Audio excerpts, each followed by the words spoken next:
En tout cas, c'est bien la preuve que la page dont on a souvent parlé devait être tournée, parce que c'est vrai que ce dernier match, alors c'est vrai, heureusement pour eux, c'est contre un Paris qui est bon, qui joue bien, qui fait d'ailleurs une belle fin de saison en termes statistiques aussi, mais c'est quand même triste, et ça prouve bien qu'il y a un petit truc de cassé. Ça veut pas dire qu'il y a un vestiaire qui est contre son coach, loin de là, mais voilà, il y a une histoire qui est terminée, et il faut passer à autre chose. Maintenant, je trouve que la responsabilité des dirigeants là, elle est énorme, parce que du choix de l'entraîneur dépendra l'idée un peu de ce que tu veux faire à Saint-Etienne dans les prochaines saisons.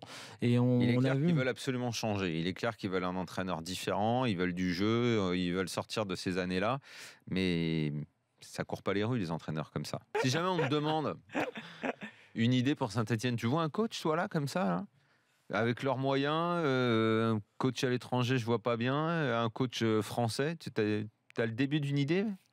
C'est marrant parce qu'on a évoqué ce sujet-là, on a donné autant des idées dans pour Lyon, j'ai 1000 idées sans problème. Pour Saint-Etienne, plus genre compliqué. Gallardo, tout ça, pour Lyon. Et pourquoi des idées lyonnaises n'iraient pas à Saint-Etienne?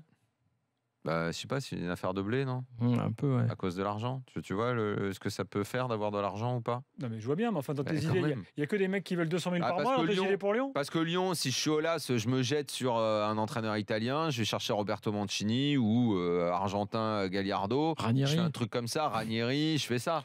Eh ben écoute, moi je vais te dire. Même si c'est cher, moi, je le si fais. Je suis Cayazo, Saint-Etienne, je vois pas, quoi. Si je suis Cayazo, je vais faire un tour au Portugal. Je sais pas, il y a par exemple Guimarães, ils sont 4e du championnat espagnol, ils font une super saison.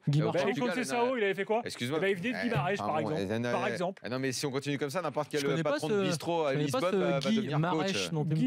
C'est qui cet entraîneur? Rien à voir avec Guy Marchand. Guimarães, je sais pas. Mais non, mais il y en a, il y a des gars qu'il faut aller chercher, qu'il faut aller trouver. Il y a des gars qui sont en Amérique du Sud qui sont bons. Il faut déjà un début de piste. Tu dis pas, c'est facile de dire je prends un Argentin, je prends un Portugais, ok, il faut quand même un début de piste. C'est facile de dire je prends Mancini, mais j'ai pas de sous aussi. Mais là c'est une piste. Le mec il a pas de boulot. Moi je dis une piste. L'entraîneur actuel de Guimarães.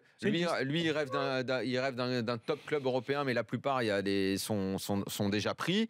Lyon, tu lui vends un projet avec un recrutement. Et l'entraîneur de l'Ajax là qui va en finale de l'Europa League. Parce que je trouve que Mancini ça aurait de l'allure pour Lyon. Par exemple, je sais pas. Parce que oui, non. Quoi Peter Bosz, l'Ajax. Autre idée pour Saint-Etienne? Franchement, je crois pas que si tu es à l'Ajax, tu vas à Saint-Etienne. Excuse-moi, mais l'Ajax, c'est un club incroyable aux Pays-Bas. Non, mais je suis bien d'accord, mais pourquoi pas? Tu peux toujours te renseigner. Ils vont jouer la Ligue des Champions, l'Ajax. Quand tu es Peter Bosz des Pays-Bas, tu vas jouer la finale de l'Europa League. Je pense que tu peux déjà rêver même d'un club moyen en Première Ligue. Excuse-moi. Ou d'un club en Bundesliga.